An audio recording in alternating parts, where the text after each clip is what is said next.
আসসালামু আলাইকুম। সবাই কেমন আছেন? আশা করি আল্লাহর রহমতে সবাই ভালো আছেন। আজ আমি আপনাদের শোনাতে যাচ্ছি কবরস্থানের এক ভয়ঙ্কর এবং বাস্তব অভিজ্ঞতা। আজকে আমি দুইটি ঘটনা শেয়ার করব ইনশাআল্লাহ।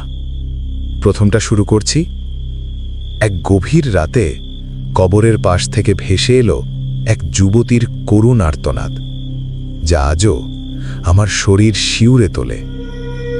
এটি সেই ভীতিকর রাতের গল্প যা আজ আমি আপনাদের সাথে শেয়ার করছি।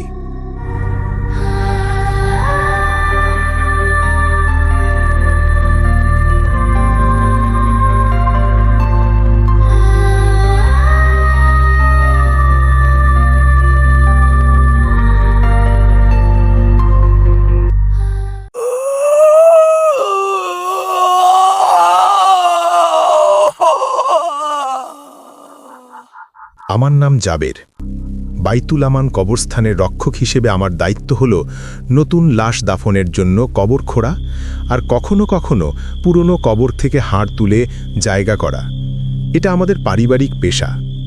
আমি দেখেছি কিভাবে রাহাজানির শিকার হয়ে তরুণ তরুণীরা এখানে আনা হয়।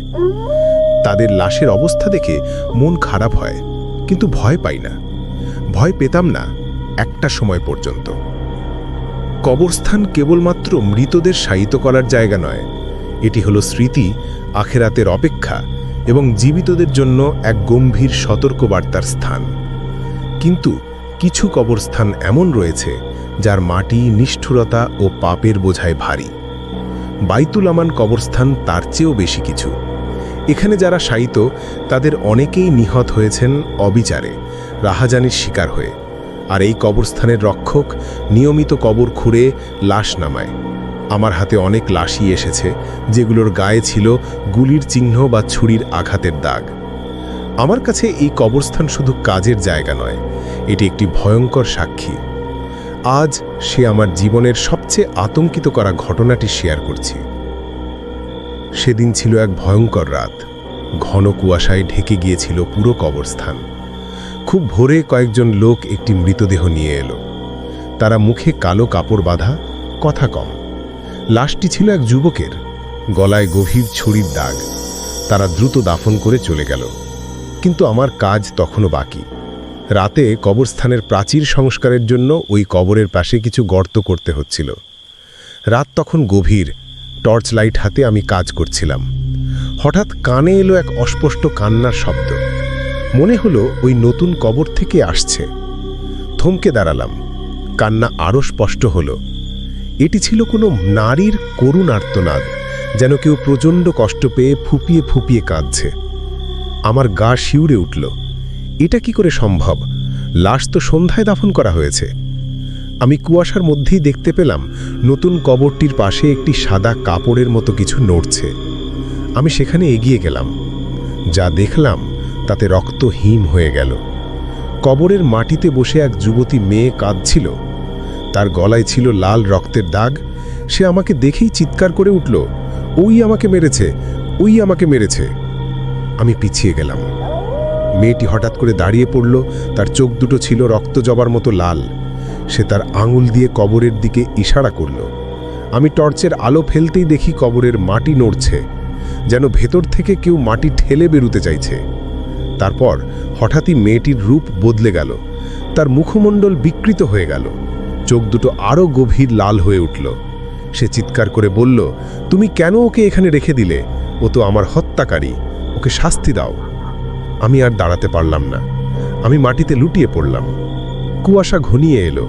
চারপাশ থেকে শোনা যেতে লাগলো অস্পষ্ট আর্তনাদ।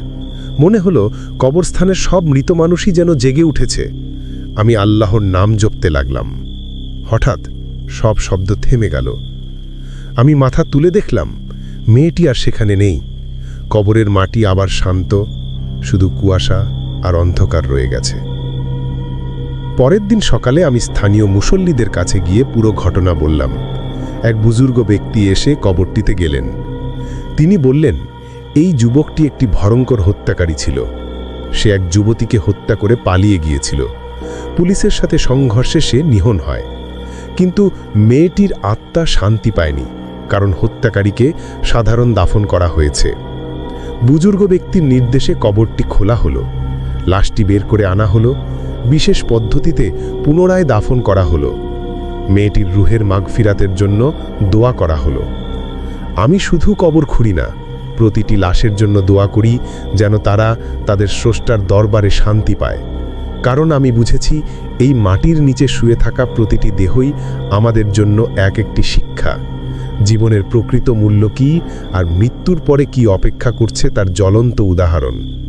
এখানে শুয়ে আছে শুধু হাড় মাংস নয়, শুয়ে আছে অসংখ্য গল্প, করুণ আর্তনাদ এবং এক স্রষ্টার অসীম রহমতের প্রতীক্ষা।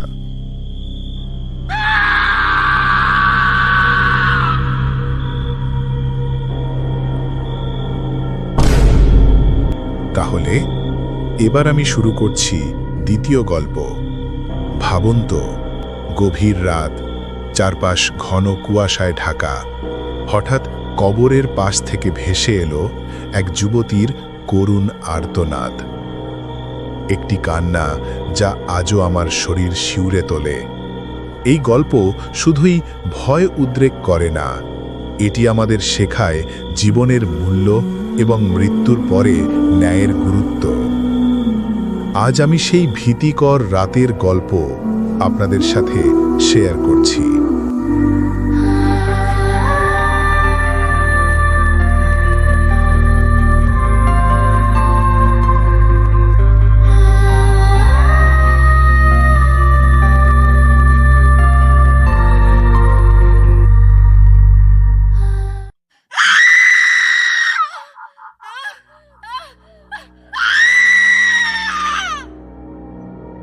বাইতুল আমান কবরস্থানের ইতিহাসে অনেক ভুতুড়ে ঘটনা জড়িয়ে আছে। একটা কিশোরী মেয়ের ঘটনা সবকিছুকে ছাড়িয়ে গেছে। সে ছিল তার বয়সী আর 10টি মেয়ের থেকে আলাদা, অহংকারে স্ফীত, পিতামাতার অবাধ্য এবং আল্লাহর বিধানকে তুচ্ছ গানকারী। তার মৃত্যু নিয়ে এলাকায় নানা কথা শোনা গেল। মৃত্যুর পর যা শুরু হয়েছিল তা পুরো গ্রামটাকে এক আতঙ্কের রাজ্যে পরিণত করেছিল। এটা শুধু কোনো ভূতের গল্প নয়, এটা হলো এক অবাধ্য আত্মার চিরস্থায়ী আক্ষেপের গল্প। মেয়েটিকে যখন দাফন করা হয় সেদিনই বিকেলে আকাশ মেঘলা হয়ে এলো। গ্রামের লোকজন ভেবেছিল সাধারণ একটা ঘটনা, কিন্তু সেদিন রাতেই সবকিছু বদলে গেল। রাত আনুমানিক 2টোর সময় প্রথমবারের মতো সেই আওয়াজ শোনা গেল। কেউ কেউ বলল মনে হচ্ছিল কেউ প্রচণ্ড কষ্টে ফুপিয়ে ফুপিয়ে কাঁদছে। আওয়াজটা এতই মর্মান্তিক ছিল যে শুনে কারো রাতের ঘুম উড়ে যেত। আমি প্রথম রাতে ভেবেছিলাম হয়তো কুকুর বা শিয়ালের আওয়াজ, কিন্তু পরের রাতেই আমার ভুল ভাঙল। দ্বিতীয় রাতে আমি নিজের কানে শুনলাম আওয়াজটা সরাসরি মেয়েটির কবর থেকে আসছিল। শুধু কান্না নয়, সঙ্গে ছিল এক ভয়ঙ্কর আর্তনাদ, উদ্ধার করো, আমাকে বের করে আনো, এখানে কি নরক জ্বলছে। আমি টর্চ লাইট নিয়ে বের হলাম। কবরস্থলের আবহাওয়া হঠাৎ করেই বরফের মতো ঠান্ডা হয়ে গিয়েছিল। মেয়েটির কবরের কাছে গিয়ে আমি যা দেখলাম তাতে আমার রক্ত হিম হয়ে গেল। কবরের মাটি দিয়ে অনবরত একটা কালো ধোঁয়া বের হচ্ছিল, আর সেই ধোঁয়ার মধ্যেই একটা সাদা কাপড়ের মতন কিছু উড়ে বেড়াচ্ছিল। এটি ছিল মেয়েটির আত্মা। তারপরে রাতগুলোতে অবস্থা আরও ভয়ঙ্কর রূপ নিল। মেয়েটির আত্মা শুধু কবরস্থানেই সীমাবদ্ধ থাকল না, সে গ্রামের পথে পথে ঘুরে বেড়াতে শুরু করলো। লোকজন রাতের বেলায় জানালা দিয়ে দেখত একটা সাদা আবছা ছায়া হেঁটে বেড়াচ্ছে আর কাঁদছে। কখনো সে দরজায় টোকা দিত। কেউ দরজা খুললে কিছুই দেখতে পেত না, কিন্তু কান্নার আওয়াজ আরও জোরালো হতো। একবারের ঘটনা আমি কখনো ভুলব না। ঈদের রাত, গ্রামের এক যুবক বাড়ি ফিরছিল। হঠাৎ সে দেখে রাস্তার মোড়ে একটা মেয়ে কাঁদছে। যুবকটা দয়া করে জিজ্ঞাসা করল, কি হয়েছে? মেয়েটি মুখ তুলতে যুবকের চিৎকারে পুরো গ্রাম জেগে উঠল, কিন্তু তার মুখমণ্ডল ছিল সম্পূর্ণ বিকৃত, চোখ দুটো সম্পূর্ণ কালো আর মুখ দিয়ে রক্ত ঝরছিল। এরপর থেকে রাত হলে কেউ বাইরে বের হতো না, দোকানপাট আগে বন্ধ হয়ে যেত, মসজিদে এশার নামাজ জামাতে আদায় করাটাও কমে গেল। পুরো গ্রাম এক ভয়ের কুয়াশায় ঢেকে গেল। গ্রামের বয়োজ্যেষ্ঠরা ও স্থানীয় ইমাম সাহেব একত্রিত হয়ে মেয়েটির জন্য বিশেষ দোয়া ও কুরআন খতমের আয়োজন করলেন। জানা গেল মেয়েটি জীবিত থাকতে পিতামাতার সাথে খারাপ আচরণ করত, নামাজ পড়ত না এবং সব সময় অহংকারে ভাবত। তারই সব পাপের কারণেই তার আত্মা শান্তি পাচ্ছে না। দোয়া চলাকালীন আবারও এক ভয়ঙ্কর ঘটনা ঘটল। হঠাৎ করে মাজারের বাতি নিভে গেল এবং এক বিকট চিৎকার শোনা গেল, কেউ আমাকে বাঁচাতে পারবে না, আমার শাস্তি চিরস্থায়ী। মেয়েটির ঘটনা পুরো অঞ্চলটাকে বদলে দিয়েছে। পিতামাতারা তাদের সন্তানদেরকে মেয়েটির কথা বলে শোনায়, আল্লাহর অবাধ্য না হতে বলে। মসজিদে জামাতে নামাজ আদায়ের সংখ্যা বেড়ে গেছে। আমি এই ঘটনা থেকে একটা গভীর শিক্ষা পেয়েছি।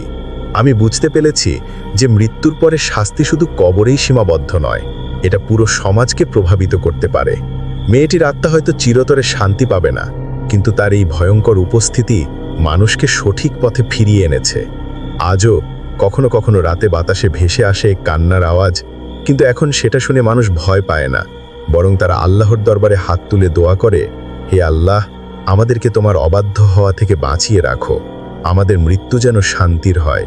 এই কবরস্থান এখন শুধু একটি ভয়ের জায়গা নয়, বরং এটি হয়ে উঠেছে এক জ্বলন্ত শিক্ষা। জীবনের প্রতিটি মুহূর্তই মূল্যবান, আর মৃত্যু পরবর্তী জীবনের প্রস্তুতি নেওয়াই হলো প্রকৃত বুদ্ধিমানের কাজ। আজকের কাহিনী থেকে সবাই যেন শিক্ষা নিতে পারে। আপনার বন্ধুদের সঙ্গে শেয়ার করুন এবং কমেন্টে জানাবেন কেমন লাগলো। আমার ছোট চ্যানেলটি সাবস্ক্রাইব করতে ভুলবেন না। ইনশাআল্লাহ পরবর্তী ভিডিওতে আবার দেখা হবে। ধন্যবাদ।